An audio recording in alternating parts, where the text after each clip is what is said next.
Hello everyone, প্রতিদিনের মতন আজকেও একটি রেসিপি নিয়ে হাজির হলাম।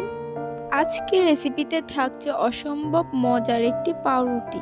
প্রথমে আমি একটি মিক্সিং বল নিয়েছি, এর মধ্যে 2 কাপ ময়দা অ্যাড করেছি। 2 কাপ ময়দার জন্য 2 টেবিল চামচ ইস্ট অ্যাড করেছি।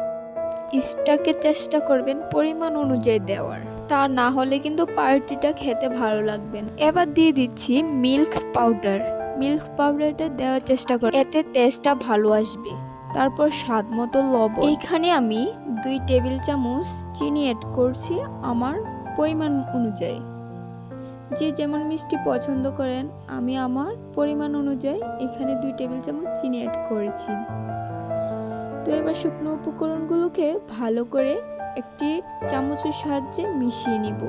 শুকনো উপকরণগুলোকে মিশিয়ে তারপর এখানে আমি 1 টেবিল চামচ সয়াবিন তেল অ্যাড করব। অল্প অল্প করে অ্যাড করে শুকনো উপকরণগুলোকে তেলের সাথে মিক্স করে নিব। এখানে আমি অল্প অল্প করে তেল অ্যাড করে শুকনো উপকরণগুলোকে মিক্স করে নিতেছি। শুকনো উপকরণগুলো অ্যাড করা হয়ে গেলে এখানে কুসুম গরম পানি নিব, যেটা এমন হতে হবে যেটা একটা আঙ্গুল 10 সেকেন্ড চুবিয়ে রাখার মতন হয়। তো আমি কুসুম গরম পানিটা অল্প অল্প করে অ্যাড করে নিব আর একটা সফট ডোল তৈরি করে নিব। এই ঢোলটা তৈরি করতে আমার 1 গ্লাস পানি সম্পূর্ণ লেগেছে আর 1 গ্লাসের হাফ। তো আমি আস্তে আস্তে করে একটা সফট একটা ডোল তৈরি করব। তো দেখতেছেন আমি আস্তে আস্তে অল্প অল্প করে পানি অ্যাড করছি আর এই ডোলটাকে তৈরি করে নিতেছি। আপনারা চেষ্টা করবেন একটা সফট ডোল তৈরি করার। একটা সফট ডোল তৈরি করলে পাউরুটিটা সফট হবে। তো দেখেন আমিও আস্তে আস্তে করে এই যে পানি দিয়ে আমার ডোলটাকে সম্পূর্ণভাবে মিক্স করে নিতেছি। পানি দিয়ে যখন মিক্স করবেন তখন দেখবেন ডোলটা একটু আঠালো আঠালো থাকবে। তো আঠালো আঠালো থাকবে, সমস্যা নেই, পরে তেল অ্যাড করাতে ডোলটা সফট হয়ে যাবে, হাতে লাগবে না। তো দেখেন আমি তেল অ্যাড করে ডোলটাকে আবারও মথে নিচ্ছি। দেখেন এবার আমার হাতে লাগছে না। এখন আমি ডোলটাকে সুন্দর করে মথে একটা সফট ডোল তৈরি করে নিব।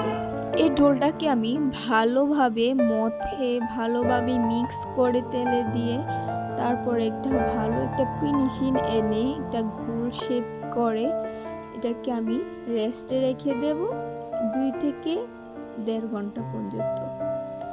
তো দেখেন আমি রেখে দিলাম, আমার মিনিমাম 1 ঘন্টা লেগেছে। তো দেখেন আমার ডোলটা ফুলছে সফট। আমি এখন এটাকে একটু মধ্যে এটার হাওয়াটা ভিতর থেকে বের করে নিব। তো দেখতেছেন আমি এটাকে ভালোভাবে মথে নিব, নিয়ে এটার ভিতরে যে হাওয়াটা ঢুকেছে ওই হাওয়াটাকে আমি বের করে নিব।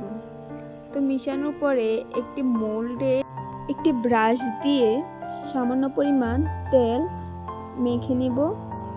তারপরে এই মোল্ডটার ভিতরে আমি ডোলটাকে কয়েক পিস করে ডোলটাকে গোল রাউন্ড শেপ দিয়ে আমি পুরোটা সাইডে ফাঁকা ফাঁকা করে রেখে দেব। পুরোটা মোল্ডের ভিতরে গোল রাউন্ড শেপ করে কয়েকটা বল আমি বানিয়ে ফাঁকা ফাঁকা করে রেখে দেব।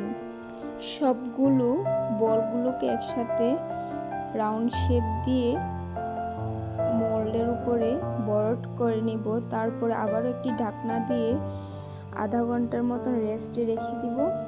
তো আধা ঘন্টা পর রেস্ট থেকে নিয়ে আসলাম চুলায়। দেখেন চুলায় একটা কাগজ দিয়ে তারপরে দিয়ে দিচ্ছি স্ট্যান্ড। তারপরে চুলার আঁচটাকে লো আঁচে রেখে মোলটাকে দিয়ে একটি ডিমের কুসুম পাটিয়ে তারপরে ওই কুসুমটা সবগুলো ডুলের ভিতরে ব্রাশ করে নিব, তাতে পাউরুটির কালারটা সুন্দর আসবে।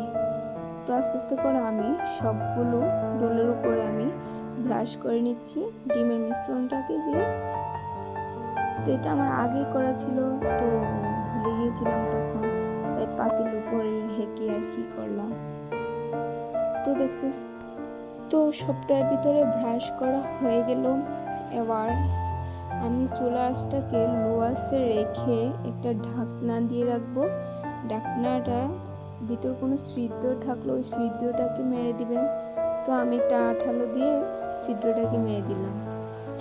তো আমি 40 মিনিট অপেক্ষা করার পরে এই তো আমার পাউরুটিটা সম্পূর্ণ ফুলে উঠেছে। তো আমার ভিডিওটা দেখার জন্য সবাইকে ধন্যবাদ। যারা যারা আমার চ্যানেলটা এখনো সাবস্ক্রাইব করেছেন না, সাবস্ক্রাইব করে দেন, পাশে থাকা বেল আইকনটা ক্লিক করে দেন। তো সবাই ভালো থাকবেন, আমার জন্য দোয়া করবেন, আমারও দোয়া রইল আপনাদের প্রতি। আল্লাহ হাফেজ।